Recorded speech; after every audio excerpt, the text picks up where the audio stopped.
Introducing the Redytek R2P-X mini personal rosin press with LED digital controller and a built-in timer.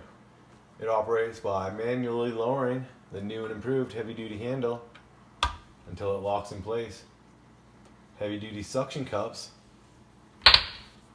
110 volt with fuse, on-off switch. Heavy-duty steel construction, weighs only 10 pounds. Solid aluminum, 2-inch by 3-inch dual heat plates. Bamboo inserts prevent heat distribution to the machine so you can press longer. Comes with an adjustable nut and wrench. Adjust appropriately based on your material so you can prevent blowouts.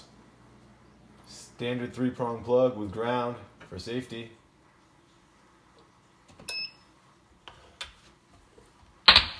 With a simple control unit. P1 sets your temperature. P2 choose your time setting. P3 select Fahrenheit or Celsius.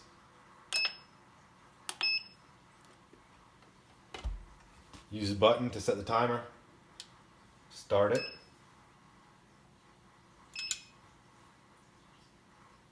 Wait for the alarm. Push again to turn it off. Stay tuned for more videos from Redytek and see the R2P-X in action.